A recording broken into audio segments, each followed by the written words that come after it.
opportunity, but I want to talk a little bit about, are you in business? You know, when I sat down and talked to Milo and Thomas, I said, are we in business? Are we in business?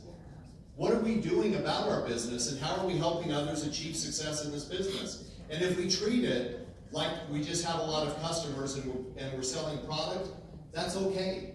That's part of the business. If we treat it that we're out there trying to help people achieve something greater financially, that's okay too. It's not a negative. And one of the things that I love is that, unfortunately, we've got a lot of people that day to day are living on a paycheck away from financial disaster. Does that make sense?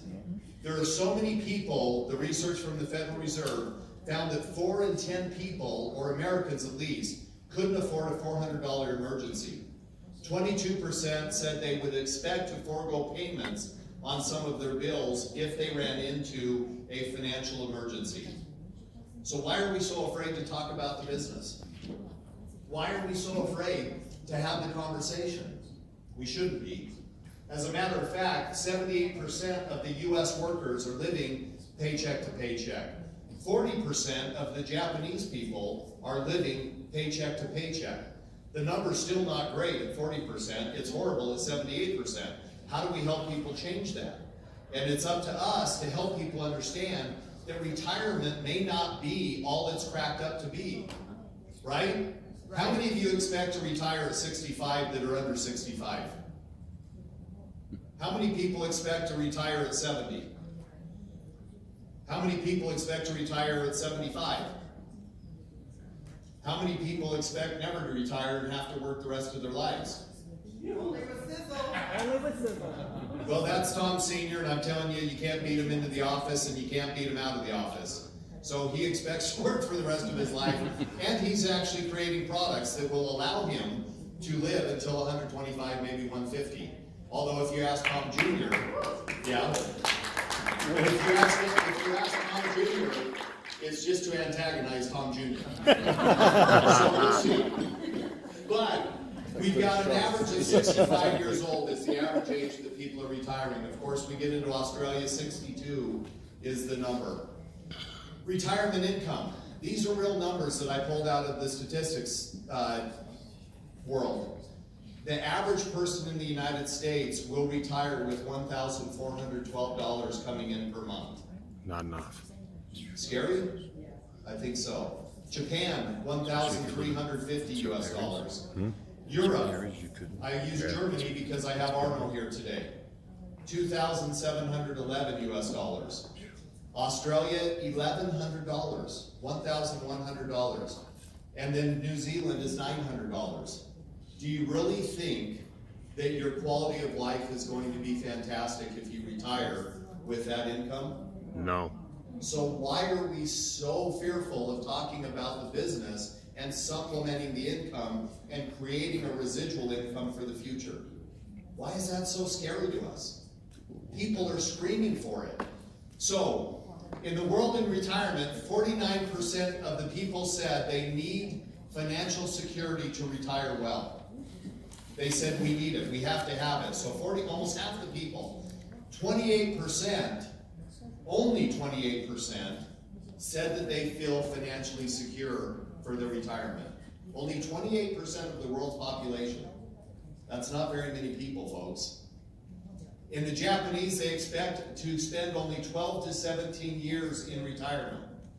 So think about that. They plan on either working a little bit longer and having less time, because I can tell you the average age in Japan is longer than the average age in the US. So they expect that they're going to have to work longer years in order to retire for only 12 to 17 years. Whereas the rest of the world is 15 to 20 years.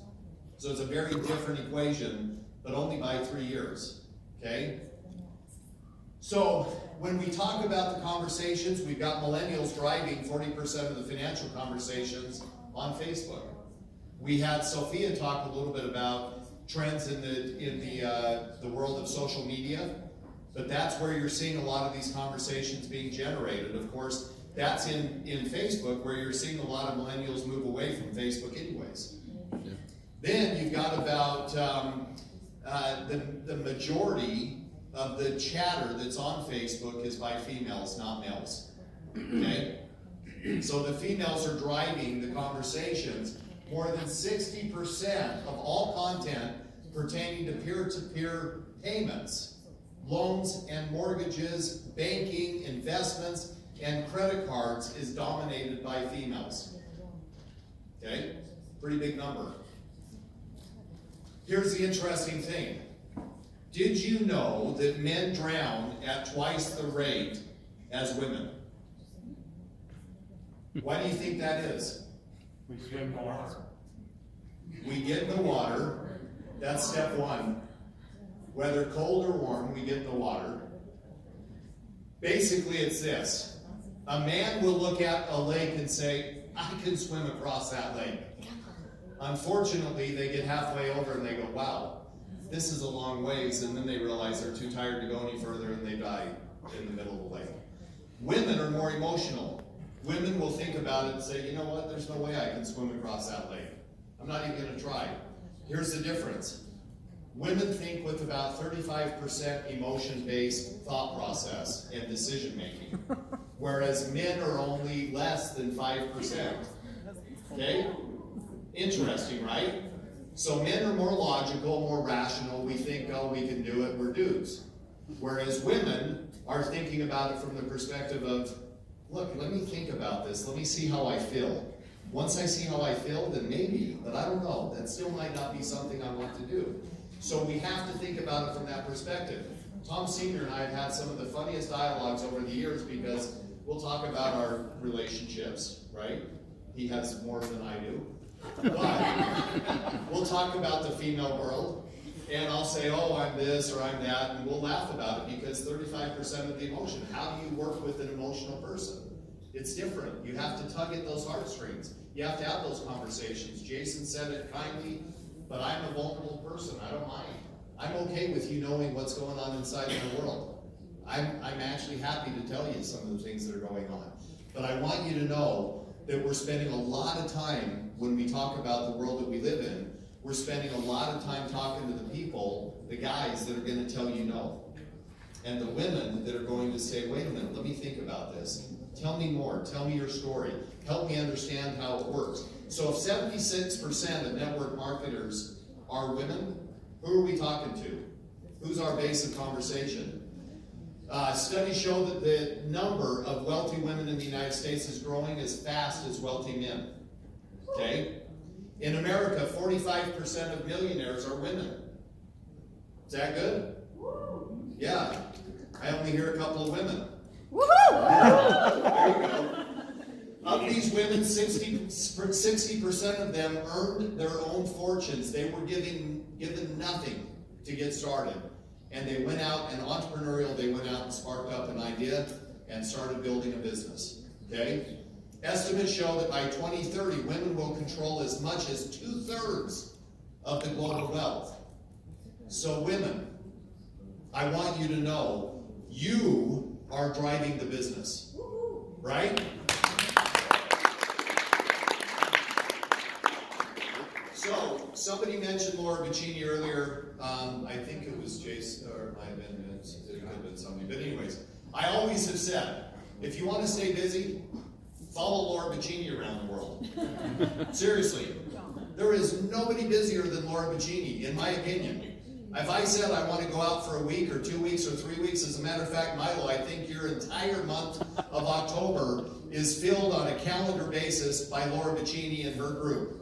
So that's what happens. They're organized, they have calendars, they want to make sure people are on time. Those are the things that happen. Dudes, not so much. We show up, we make it happen. Here's the interesting thing. Average age in Sizzle, 49 years old. That's where we're sitting right now. 2 years ago, it was 50. We're bringing down that demographic a little bit. The look, the feel, the branding, the recognition, all of those things are starting to play into it. Female, we have 77% of our base is female. Only 23% is male. Maybe I'll give 1% to maybe something we don't know. But, nowadays. But, we've got an interesting dynamic. So why are we so afraid to talk about the money? Why is that? You don't know what people are dealing with. You really don't. DW said it one time in a meeting years ago, and it's never left my brain. I don't know what you're having a problem with unless I start talking and then I listen. Scott mentioned it earlier. Listening and observing. That's the key. Listen, observe, be willing to take it in, and then have thoughts and ideas and constructive feedback. But until we ask the questions, hey, how are you paying your rent, your mortgage, your car payment, your utilities? What are you saving for? What's your next big purchase? What's your next big step in life? And those are the things that we need to think about as we start to prepare to go into that next level of our business. And I'm telling you, when I first started going out to the Amish community, here's the interesting thing, and Marianne, I won't put you on the spot by any means. But I will, but I won't. I might, but I might not. Here's the thing. When I first started spending time out there, it was like, don't talk about any money. Don't say a word about the money. Don't even talk about financial. Don't talk about anything that has to do with it. Just talk about products and how great they are. Hey, there's an opportunity. If you want to learn more, let's step off to the side, right? Then people started making some money. And all of a sudden it was okay. And it was like, wow, I like having a little bit of extra money around the household. I got a super cool text from Marianne last night. We paid into your e-wallets last night, right? Marianne sent off this super wonderful text that I love getting. She usually sends me one once a month. And she said, not once a month, but this type of text. But she said, I can't tell you how excited I am about what I have been able to accomplish here at Sizzle. And I want you to know that I want everybody on my team to have the same opportunity of success and of income. And here's the interesting thing. That's where we are at as a company. We want to see everybody have great success. And great success is wonderful. But success, as I've always said, doesn't just mean your wealth. It has nothing to do with just wealth. Success is also your health. Success is your wealth. Success is your ability to have social interaction. And so when we talk about it, we're really talking about the human capital business. We're really talking about the ability to help people understand that what we're doing actually does change people's lives. And we can do it together. We can help them achieve great success. But we have to work together. We have to be unified. The unity is what will build this business. If you are distracted and competing and trying to break things apart and divide, you will not have success and your team will not do well. I can tell you that right now. But if you're willing to give people the opportunity to learn and understand what it is that we have to offer and how you have to work together to get there, you will be able to find out that there's a lot of opportunity out there. So I put up here Mindsight. It's really the ability to understand the internal world that we live in and how we focus our awareness on ourselves or on someone else.